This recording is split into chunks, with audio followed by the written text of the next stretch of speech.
So, today we're going to talk about some updates on the Health Advisory Network. We're going to talk about our newest support person survey. Then we're going to talk about our upcoming diagnosis survey report that's going to be released, and just go over a bit of the workplace survey report in case you didn't see it, and have a Q&A. Bonjour tout le monde. Merci beaucoup d'être avec nous aujourd'hui. On va commencer à l'ordre du jour. À l'ordre du jour aujourd'hui, on va avoir des mises à jour du réseau consultatif de la santé. On va voir le sondage des personnes de soutien, le rapport du sondage sur le diagnostic et le résumé du sondage sur la gestion des conditions de santé en milieu de travail. Et on terminera avec discussion et une période de questions. Perfect. So the 20 health charities that you'll support, some of them are up on the screen here.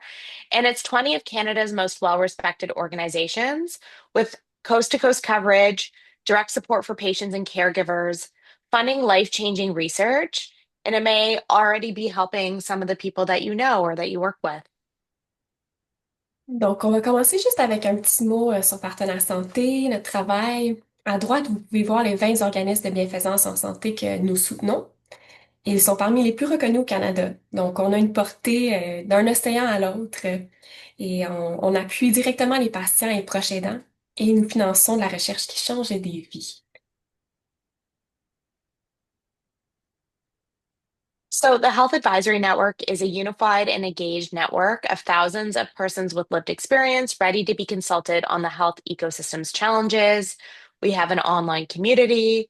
We have a platform that we're building, paid participation for online surveys or focus groups, and then continuous training and engagement opportunities as well to help amplify your stories and experiences. Donc, le but du réseau consultatif de la santé est vraiment de promouvoir des soins centrés sur le patient, c'est-à-dire des soins guidés sur les expériences, les valeurs et les besoins des Canadiens et Canadiennes. Grâce au RCS, nous recueillons des points de vue à travers des sondages, puis nous présentons les résultats dans des rapports qui mettent en lumière les grands constats sur les enjeux de santé importants au Canada. Donc, les membres du RCS sont aussi payés pour leur participation. Sachez que ça peut prendre quelques jours pour traiter le paiement, donc simplement être un petit peu patient.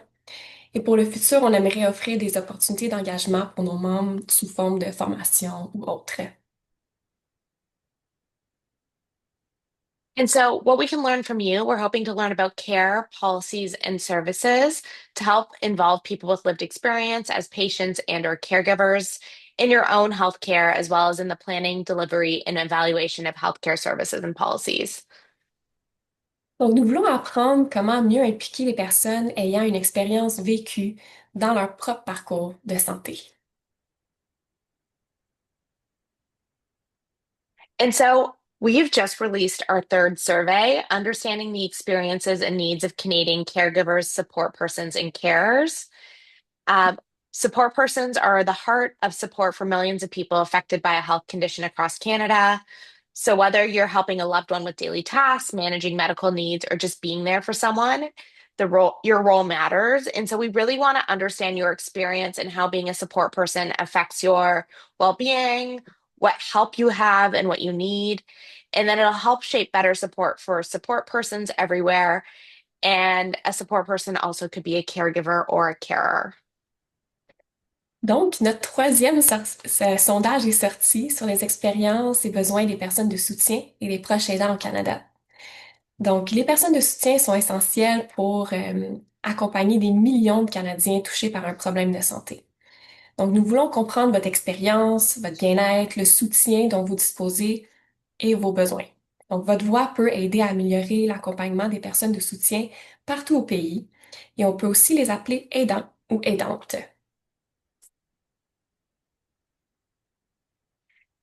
And so, as with the other reports, we want to publish key findings, share insights with employers, patient organizations, and policymakers to try to leverage change and then incorporate findings into webinars and community training.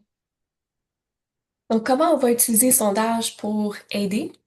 Donc, on va publier les principaux constats, partager les résultats, donc avec des employeurs, des organismes de patients, des décideurs, et intégrer des apprentissages dans nos webinaires et nos formations communautaires.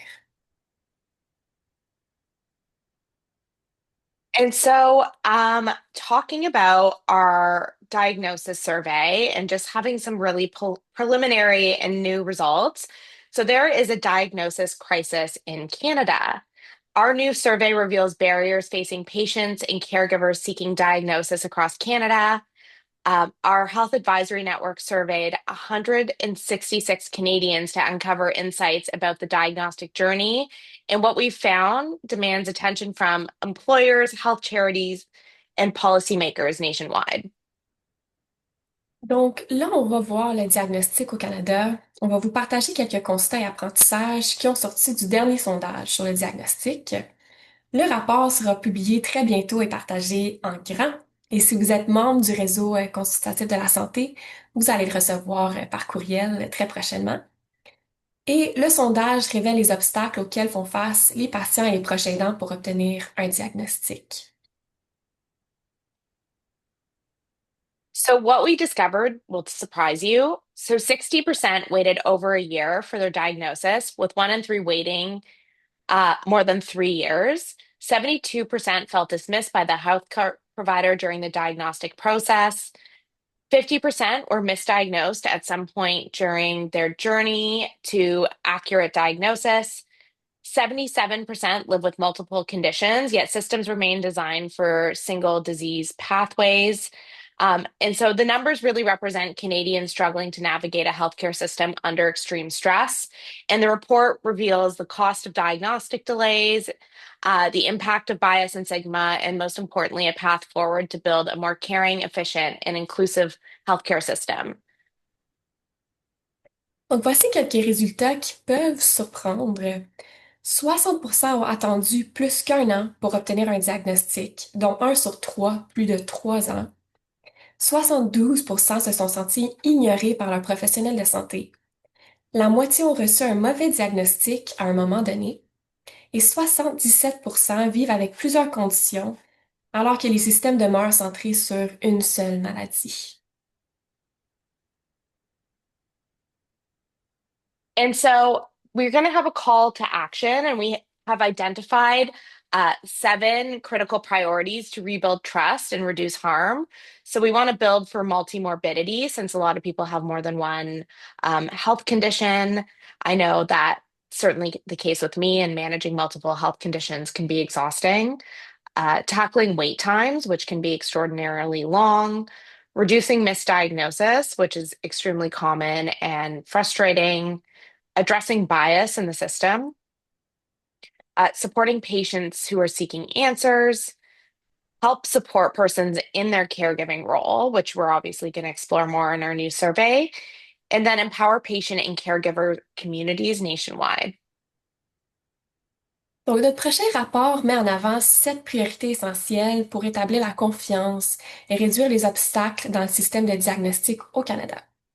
Donc, on a mieux tenir compte des maladies multiples, réduire les temps d'attente et les erreurs de diagnostic, combattre les biais, soutenir les patients, en recherche de réponses, appuyer les personnes de soutien et renforcer les communautés de patients et d'aidants partout au pays. And so I'm going to just briefly go through the workplace survey report for those of you that weren't on our last webinar or haven't read it yet. So our findings showed that 79% have a health condition or a caregiving role. 59% feared career impacts before disclosing. 31% experienced negative consequences after disclosure, and 43% experienced income loss. According to the responses, top supports needed in the workplace are flexibility, supportive managers, and paid leave. Donc, juste un retour sur le rapport du sondage sur la gestion des conditions de santé en milieu de travail. Quelques constats clés du sondage. Donc, 79% ont une condition de santé ou un rôle de proche aidant. 59% craignent un impact sur leur carrière avant d'en parler. 31% ont reçu des conséquences négatives après l'avoir fait. Et 43% ont subi une perte de revenus. And so there's really a culture of silence in workplaces. Even though most employees are living with a health condition or caring for someone who does, they're afraid to disclose. Over 20% of respondents had a condition they chose not to disclose, fearing that were that were repeatedly validated by the experiences of others. So a quote was, as a senior knowledge worker in the private sector, disclosure of any mental health condition comes with a high risk because you're expected to be able to cope under high stress and work long hours. And so 74% feared privacy breaches, 74% had a fear of career consequences, and 69% were concerned about stigma or being judged or discriminated against by colleagues or management. Donc, on observe une véritable culture de silence. Bien que beaucoup d'employés vivent avec un problème de santé ou soutiennent un proche aidant, plusieurs hésitent à en parler à leur employeur. Donc, plus de 20% ont choisi de ne pas divulguer leurs conditions par crainte de répercussions. 74% craignent pour leur confidentialité de leur information. 74% craignent pour leur carrière et 69% redoutaient le jugement ou la stigmatisation. So, the disclosure dilemma. For many with health conditions, disclosure isn't a choice but necessary to receive accommodations, benefits, or explaining absences. Only 48% felt comfortable disclosing health information at work, and only 30%, 7% disclosed all relevant health information. One in three who shared with management did so fearing job loss. 59% feared negative career effects, including income loss. 31% who disclosed experienced negative repercussions, including unmet accommodations, bias, or reduced career opportunities. Donc, pour plusieurs personnes, parler de leurs conditions n'est pas un choix, mais une nécessité pour obtenir du soutien ou expliquer des absences. Pourtant, moins de la moitié se sentent à l'aise d'en parler au travail. Et une minorité partage toute l'information. Donc, plusieurs le font malgré la peur de perdre leur emploi ou de nuire à leur carrière. Et près du tiers ont vécu des conséquences négatives après avoir divulgué.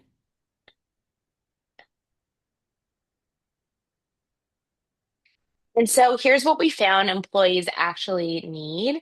89% want flexible work arrangements, including work from home, which has been, increasingly phased out since COVID. 88% want supportive managers who understand health challenges. 85% want paid medical leave, policies that allow for paid time off for health needs. And 74% want non-discrimination assurances, so clear policies protecting them with health conditions, especially if they disclose.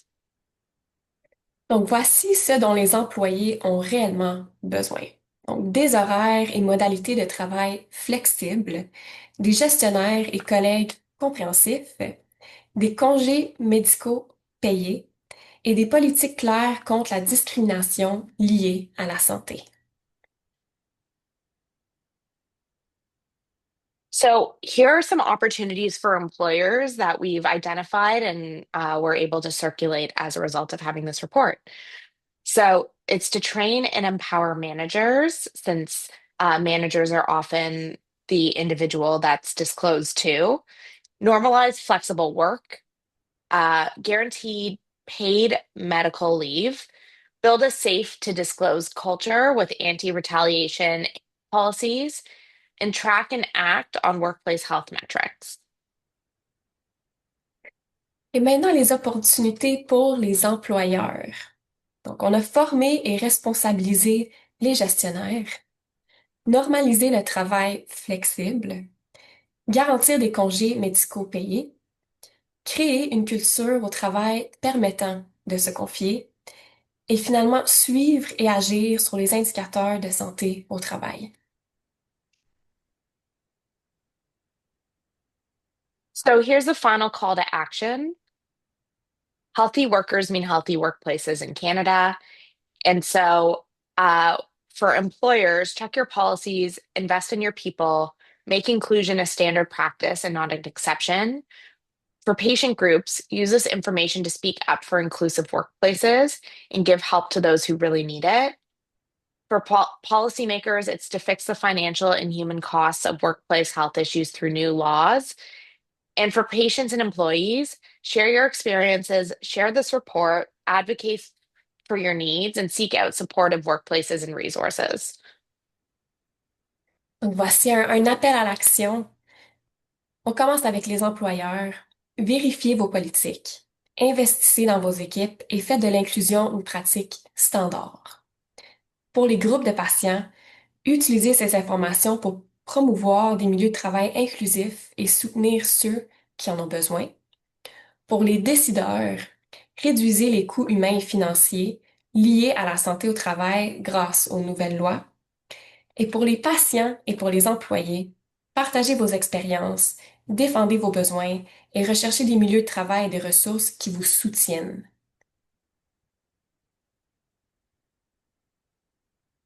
And so for the Health Advisory Network ongoing engagement, it looks like so far newsletters, webinars and learning opportunities, community training, and workplace engagement initiatives. And we would also love to hear from you today on other ways that you think would be engaging as we build out our network.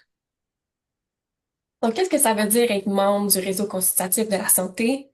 C'est un engagement continu. Donc, on vous partage des infolettes mensuelles avec des mises à jour, des liens pour des sondages et nos rapports. On a des webinaires, on a des heures de bureau presque à tous les mois. Donc, les webinaires, c'est comme aujourd'hui, c'est vraiment pour vous partager des informations importantes qu'on a recueillies. Et les heures de bureau, on le garde vraiment pour notre communauté, donc nos membres du RCS. C'est vraiment un espace où on peut savoir un partage et c'est vraiment juste pour nos membres. Et on a des formations communautaires et des initiatives d'engagement en milieu de travail. Et si vous avez des idées aujourd'hui, on aimerait ça les entendre pour continuer l'engagement. And so here's what our path forward looks like this fall. We've released our survey on support persons. We're going to have our publication on diagnosis soon. We are going to keep hosting monthly webinars and office hours. We're going to have a survey on home care before the holidays as well released. And so here's how you can get involved. We really hope you can invite individuals in your network and communities to join the hand by visiting healthpartners.ca/network. And we have a QR code up here. We would love if you suggested topics we'd like the hand to be surveyed on, and we can talk about that, when I take off the slide deck. Um, we'd love if you could support Health Partners in this work by hosting your own workplace giving campaign. And you can follow us on social media, sign up for our newsletter, and you could post about the hand on your social media to encourage others to join. Donc, ce qui s'en vient prochainement pour le réseau, on va publier le rapport du sondage sur le diagnostic très prochainement. On continue à avoir des webinaires et des heures de bureau. Et on va avoir un autre sondage qui sortira dans les prochains mois sur les soins à domicile. Et bien sûr, on vous encourage toujours à partager le réseau consultatif de la santé avec votre réseau parce que chaque voix compte et ça nous aide beaucoup à augmenter nos membres, à avoir plus de données pour nos rapports à travers les sondages. Okay.